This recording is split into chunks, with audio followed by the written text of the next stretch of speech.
Hi guys. So I decided to come back and do another read. Uh, I picked out some books. I have Tai Chi Classics. I have The Testimony of Light. And then I also have Max Lucado, Hope, Pure and Simple. I'm going to go ahead and pick some readings from these, and then I will go ahead and read cards associated with them. In the future, I will be mixing up my divination style quite a bit on a regular basis. At this time, I'm just kind of monitoring a few things for myself to figure out how I want to set things up, and what individual signature style of mixed mediumship I would like to kind of flow with at this point in time. So, I mean, there's not going to be just one, but I definitely have some that I'm kind of developing and that are not quite ready yet. And then others that are just manifesting all over the place. So, might as well use it. Anyway, let's start off with the Max Lucado, I guess. We'll do Hope, Pure, and Simple. This is just kind of like a whole bunch of 316 thoughts to lift your soul. So, this is one of the divination styles that I use, is just to open and close. Okay, we open to page 70. There, I don't know if you can see. Oh, it's kind of weird. Anyway, the power of prayer does not depend on the one who makes the prayer, but the one who hears the prayer. 141, think of prayers less as an activity for God and more as an awareness of God. And then 142, when you believe in Christ, Christ works a miracle in you. So I am not actually religious, guys. I'm just spiritual. But I do resonate with all of these things. It basically is talking about perspective in my book, or in my opinion. That if you think of your actions as being for God, then there's no action that's not for God. And that might sound kind of funny to some people, but honestly, even if you're doing something that you know good and well you shouldn't be doing, oftentimes there's going to be some type of ramification or a residual like cause and effect that kind of comes into a play and can propel you most of the time towards something better. So in my own life, I'll give you an example. In my own life, I had a cat once that was peeing all over my house. So I would get so frustrated with her. I would, yell at her. I would put her in the bathroom with her litter box for a little while, whatever. And then eventually I just decided that it wasn't working, that we weren't a good fit with each other. So she turned into an outside cat. And as soon as I put her outside, she was much happier. She started running around. She would come back to the deck at a certain time and I'd feed her. Directly after that, I believe someone took her. I don't have any evidence of that, but I believe that somebody actually took her out of my area here in my whatever. And that's okay. And the reason why it's okay is because that was the next step for her. The next step for me was not having the stress of someone peeing on top of all my clean laundry. So it was a win-win situation in my book. So in any case, it just means that, the activities that you do, the powers that you invest in yourself, they're going to manifest in a whole bunch of different ways. And usually that's for good. And it's not about the activity that you do with or for God. It's about the way it makes you feel, because it is part of your experience. I'm sorry. I'm going to just move my incense over because it's kind of consuming the camera right now. Yeah, it's about that. And it's about realizing for yourself that sometimes you have to switch gears and that's okay. And that I'm just kind of rolling with the flow of things, not being concerned about the outcome so much as the journey. I think that's really the trick and the key, if you will. But it's really not it's a unique journey for each of us. So the experience that I have is very much not going to be the experience that you have, and vice versa. You don't have to love everything.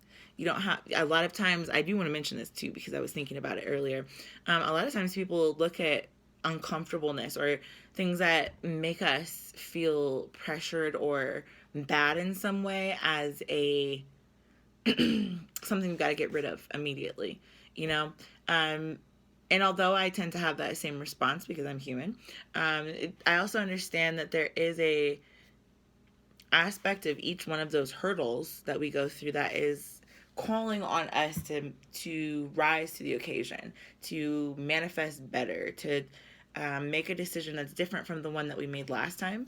Each time you go through a karmic cycle, you're given a choice about whether or not you want to continue what you've already been doing, or you can change the track of your life and decide that you're going to try something different. So, in large part, I just think no matter what the situation is, you just have to take an inventory of the positive and the negative aspects and attributes of whatever decision you're making and move from a heart-based logical state of mind rather than moving from a completely logical or a completely emotional sentiment. So in any case, that's something I constantly struggle with myself. So don't feel bad if it's something that you also struggle with. I am going to go ahead and pull some cards for us on that totally direct law, and then we'll go on to the next book. I didn't actually shuffle. I shuffled these guys. I'll shuffle them again really fast on camera so you guys can see. I'm going to use my raw deck today. I've said this before. I love this deck because it's really simple. It's very easy to read. It's very straight to the point. There's no malarkey in between. It just says what it has. Spirit spits out the message, and that's that. And we're good to go. So, let's see what we have to say. Let's get advice for. Okay, I didn't ask anything yet, but we're gonna keep these right there for a second. What I was going to say when those popped out was I think we should ask about how to transmute some of the energies that may be trying to pull us backwards, or maybe that we're looking at in a negative aspect right now where we could change things to a positive. And that's something that I've been working on personally quite a bit lately. So this should help all of us, right? Okay. First one is death. Death card is just transformation. So this could also be a Scorpio. It's in the upright. So we've got focus in reverse. I'm going to put them all backwards first, obviously. Okay, and then also we've got the talisman in the upright. So this is exactly kind of what I was just talking about. There may not be a whole lot of focus right now on something that you're trying to transform or end for yourself in order to open a new chapter, or in order to manifest something new that is significant. A talisman, you know, people get they graduate and they get the cap and gown. They get married, they get the ring and the blue thing and the, you know, the old thing and all this. On your birthday, you get a cake and you get presents. We've all got traditions that we follow. I think this really comes down to not being focused on the death of those maybe traditions, more so being focused on the ways that we can manifest a new key to the future for ourselves. Which is basically what the book said, but you may need to actually end things yourself, or you may need to kind of we're all the captain of our own ship with ourselves and with Great Spirit, Divine, whatever you call God. That's something that, you know, each of us has to personally manifest. So however it is that you do that, that's something that you might want to try a different track or a different path at this point than what you were doing before, because it was not in your favor or it was not working somehow. There was a death. The other way I could read those three cards together is like there was a death of something that you were focused on. So you stopped focusing on something because there's something else came along that offered you a key to a new opportunity. So anyway, you get the gist of what I'm trying to say. So I'm going to leave it there. Sorry about that, guys. Anyway, so anyway, let me go on to the next book. I do have Testimony of Light. This is by Helen Greaves. And it is a foreword by August Gold. It's an extraordinary message of life after death. one of the things that intrigues me more than anything else in this world is the occult and like near death experiences, after death experiences. Like, I'm so obsessed. I really want to know. One of my favorite books in the whole wide world, and I do swear I read this whole book in one day because I could not put it down. It was the best anthology, or one of the best anthologies that I've ever put my hands on. It's by David Eagleman, and it's called Some. And it literally discusses all these different permutations of what afterlives could look like. And it's highly amusing. That's all I can say. It's a very enlightening book. It really opened my mind to the good, the bad, and everything in between. So I would recommend it. David Eagleman, Some, S-U-M. Intriguing writer. I think he's a brain psychologist, or at least known for that. Anyway, I'm gonna go ahead and pull from this book here. Okay, page 90. Look, Jenny, they're both the same length. See? Jenny stared, looked from one to the other of us. Slowly, she sat up. She ran her hands up and down her calves, over her ankles, fingering the bones of the feet carefully, and then back to the knees. She did this over and over as if she couldn't believe that which she would feel and see. She was silent and puzzled. It evidently never occurred to her to try to stand up. Habit was still too strong. She just sat there holding her legs and gazing down at her feet. Presently, she looked up at us. Is it a miracle? She asked in an odd voice.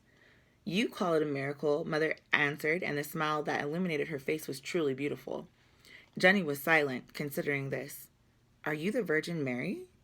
She asked at last. No, I'm not the Virgin Mary, dear. You look like her. And I too thought how lovely was the face beneath the plain veil. And she does miracles. Mother smiled. Supposing you get up and stand, she suggested. Without my crutches? Yes, try. Will it hurt? No, you won't have any pain. You'll never have that old pain again, Jeannie.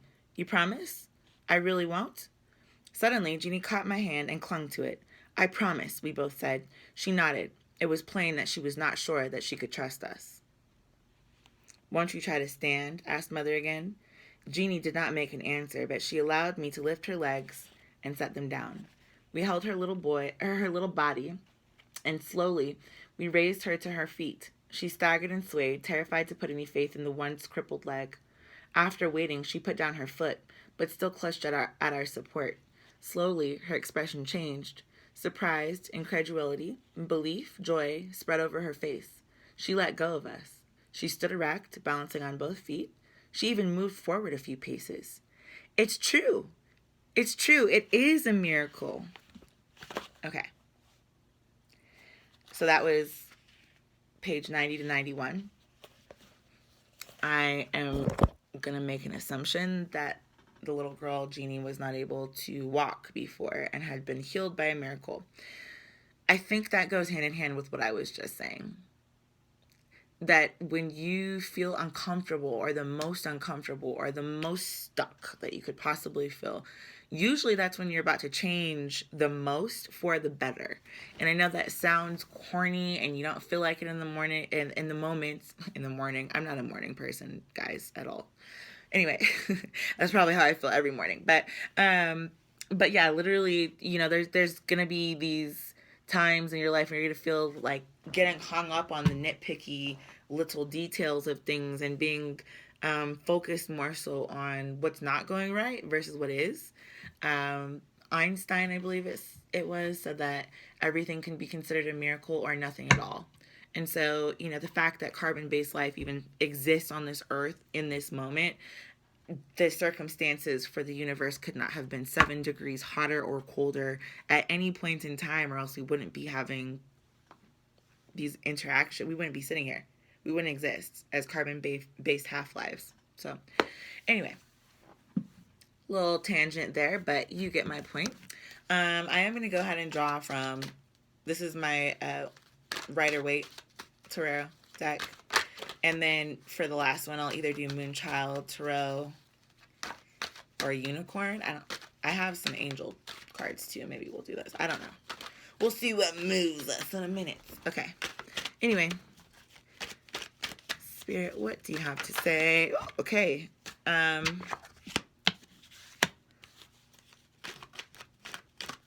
I usually take 4 cards to see kind of the previous energies and where we're going with things, or just kind of get an overall idea, snapshot on what the message is trying to be conveyed. Bottom of the deck, we've got the 5 of Swords in reverse. So someone is trying to be more honest or trying not to steal, I guess. Um, this is sneaky energy. This is upright. The 5 of Swords is like you're stealing something, or someone's taking advantage, or somehow um, intentionally being shisty. It's just whatever. It's just not good energy. So anyway, there's also the World in reverse. So something is not complete. There's a 3 of Pentacles in the upright. So something's not done. Like something's so this could be working together. This sometimes mean third party, really like a third party in a relationship, but I don't like to read it like that. More so I see this as working together. So someone is not done working together. It looks like they're moving towards a new opportunity. So this guy is moving towards the 3 of Pentacles, which makes me think, maybe there's an establishment that somebody is taking their own leap of faith towards. And there's a Tower in reverse. So this is interesting energy, actually. So the way that I'm perceiving this is that somebody's going to be moving towards a relationship where they're going to be working towards something tirelessly, without completion and without end. Without really ever feeling completely satisfied with it, which is sometimes a good thing. Sometimes that's motivation, especially if you're working in a corporation, if this is a job or something. If this is a relationship, if it's a romantic relationship, I would say that somebody is not done being in a third party situation. So that's not good. But we're not going to take it like that, because, like the Hope book said, you can take it one way or the other. We're going to choose the miracle. So this is a miracle of not being done working with somebody. And then this is somebody moving on, or moving, like taking off on their own path. This person is not looking at the Tower. That is not ending. So this upright, this is an ending of something. Like someone's taking off and they're ending something. Something over here is like someone's taking off and they're not trying to end whatever this third party situation was. They're not trying to complete that. So whatever way that applies to you, of course, you can switch the roles, reverse the roles if you want. Blah, blah. Like super tongue-tied today. A little feisty and a little tongue-tied today. Anyway, that's that. And then the last one I've got here is the Tai Chi Classics. So I don't know if you guys are familiar with Tai Chi, but it is a really therapeutic type of movement that coordinates your chakras or your energetic system of your spirit with your outside world. It really grounds you to your movement, to your breath, to consciousness, to your awareness, to your present emolliency in this world. So it's really good. This is by Wei Sun Liu. I'm so sorry if I just butchered your last name. I'm pretty sure I did. I'm sorry, sir or lady. Anyway, yeah. We're just going to go ahead and pull from this. Okay, so these are actually like exercises, which I didn't know when I picked up the book. Oh, well, there was a Kushkan 2 bookmark in there. So why don't we just read from that? It was on page 79, opened right up. It says interrupting power. It's called Chuan Jing. The powers described so far have one factor in common. They all require a continuous flow of internal energy during the transferring process. It is equally important, however, to be able to discontinue the power flow while still retaining enough power to complete the transfer process within the proper amount of time. This ability, called interrupting power, enables the student to discontinue an attack before the opponent is able to borrow his internal energy and reflect it back.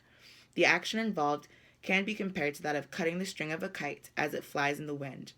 When the string is cut, the kite's connections with the persons holding the string is broken, but the kite continues to fly as long as the wind carries it. I just think it's really interesting. My grandpa taught me how to fly a kite, and I always think about that movie Mary Poppins, where she's like, "Let's go fly a kite up to the highest heights." You know that? Okay. Okay, that was really dramatic, but seriously, that's always what pops into my head. And I don't know if you've also read that book, The Kite Runner. Do it if you haven't. It's really good. It's intense. Like, don't read it in front of kids or anything like that, but read it for yourself, because it's so rich in nature, and it's very a very poignant book, and it really does shine some light onto the experiences of the soul for people who were not able to necessarily connect with, and that might be cultural, gender, whatever demographic it is that's separating people. So in any case, I think that's really cool that when the string is cut, the kite's connection with the person holding the string is broken, but the kite continues to fly as long as the wind carries it. So we know that in some tarot cards, swords are represented as air. Like the swords are kind of the air card, if you will. There's pentacles, there are swords, there are wands, and there are cups. And the cups are obviously water.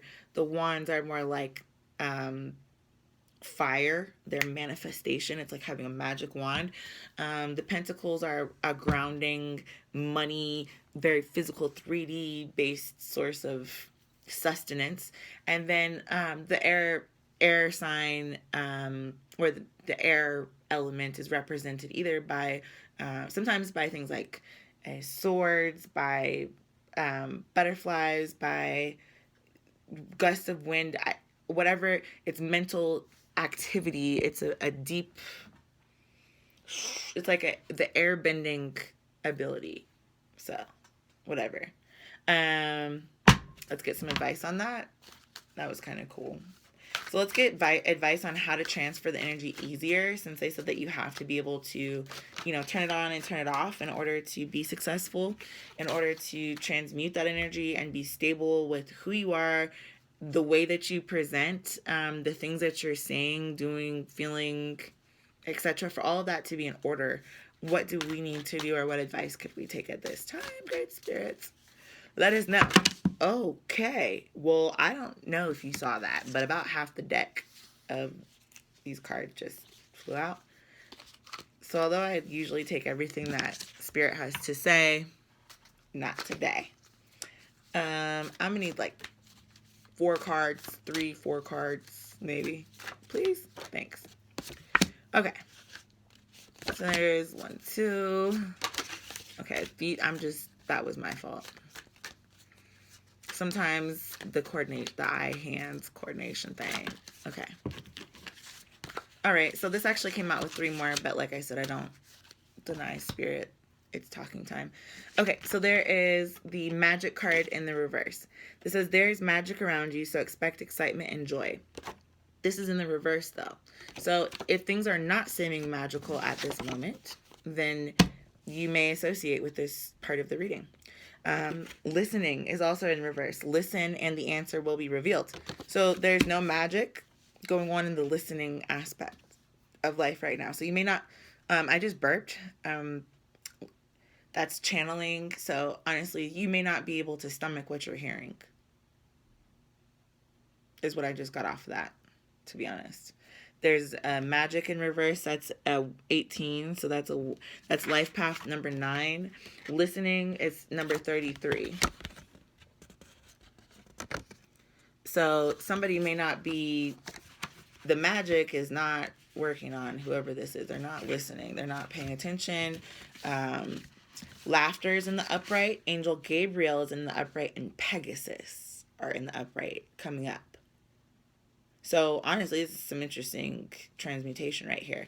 This literally went from 2 cards in the reverse, magic and listening, to laughter, Archangel Gabriel, and Pegasus.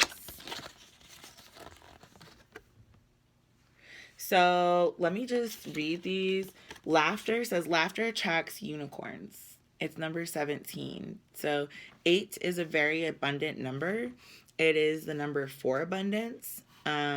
Laughter attracts unicorns. So try to be happy. Try to focus on those things that are going well for you or that you can change instead of dwelling on those things that you can't change or that you don't want to change or that you don't feel like are going to change. You are definitely a powerful being and you should always want to manifest your own happiness. Laugh about it. Laugh in order to get over those things that hurt. Sometimes you gotta laugh so you don't cry. Do it. Who cares? Like, F everybody else, right? Archangel Gabriel, call in the pure white light. So Gabriel is like